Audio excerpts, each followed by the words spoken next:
Right, the first one I'm going to read is one about child abuse, and the best compliments I ever had was actually about this particular home, when a couple of girls said that this expressed to them the consequences of child abuse, and even better than that, a young girl told her mum that this is exactly how she felt.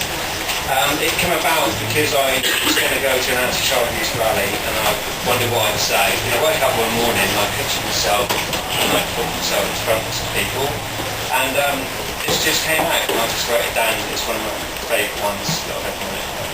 It's called The Rock. I crawled from under a rock to be here today. It seems so harsh to say, from so very far away from my comfort zone. My rock, my home. I was only doing what you wanted. You wanted me to be seen and not heard. You know it well enough, so it's not so absurd. But to you it seems so easy. You could block me out, easy peasy. But every now and then, the others heard of us. One or two even created a fuss. Hush, hush, I said. I was afraid. I didn't know what to do, what and where it would lead to. You know I feared you, but you know I love you. For a moment I was so visible, but then you came, and I disappeared. The silence was loud, so loud no one could hear. I hid alone, with my fear. It was then that it came to me. As I crouched there, I saw the rock, so I crawled under it, till you all forgot.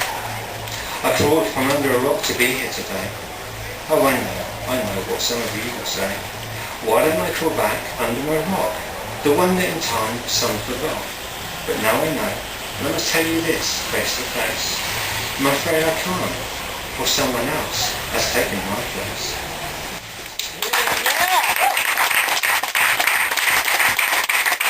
This one, although I sort of dedicate it to all the people, all the Johns and the Bills and Samantha's that are no longer with us. It actually wasn't what made me write this one. And it's called John's Gone. John's gone. He ain't coming back. I'm new. My name's John. You don't know me. You never will. Just like the other John. The one that's gone. Not this John. Don't worry. It is confusing. There are so many Johns that have been gone. Maybe I'm like the other Johns. And it won't be long before I'm gone. You know, John. By the way, what's your name? It's not John, is it?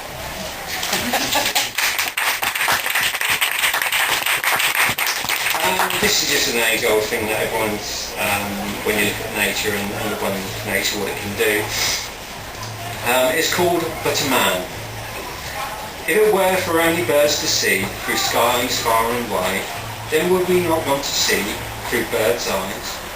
If it were only for the horses to gallop distances far and wide, and only our limbs could take us there, could we take that in our stride? If it were only for fish to swim, to cross ocean with rivers and waters full, and to sink to their depths of pure beauty, then would we not be sorrowful? If I were a bird, I would fly high. If I were a fish, I would sink low. If I were a horse, I would gallop hard all day long, and not worry where I'd journey from. But I am but a man, and these things don't come easy to me.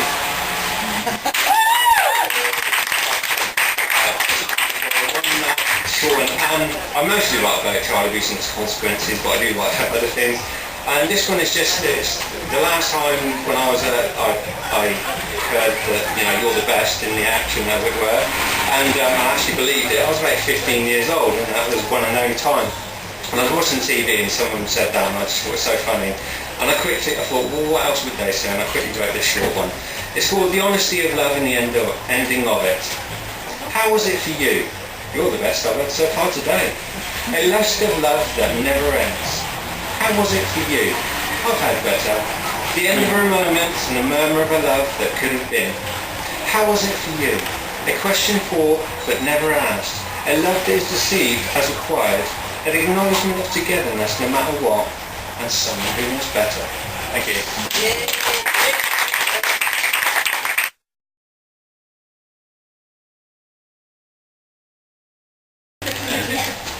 Right, I just think this is a really short one anyway, so I'm just going to mention that there's a thing called Child Abuse Monument in Canada, and a bloke came up with the idea Is that there?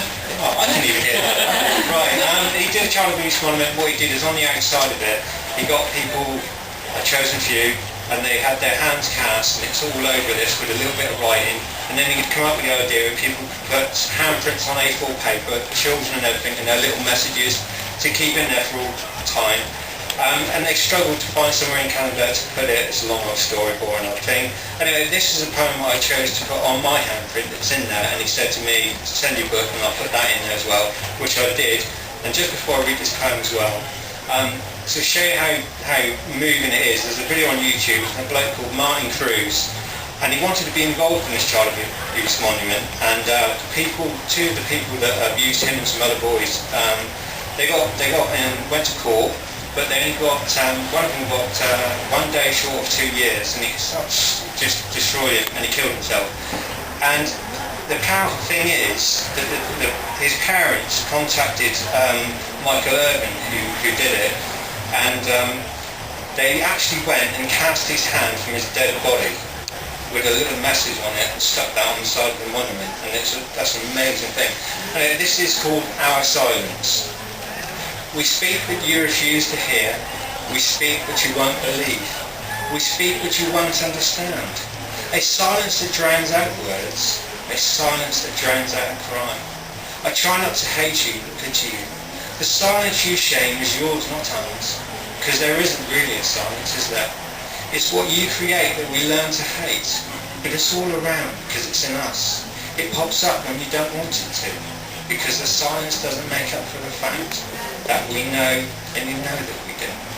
Even though you're more silent than us, I'm afraid like ours, your silence speaks volumes. Believe it or not, we're in the same boat. But one of us was wronged, the other did wrong. Our silence is just because we were wronged, but yours is because you are wrong. Thank you very much.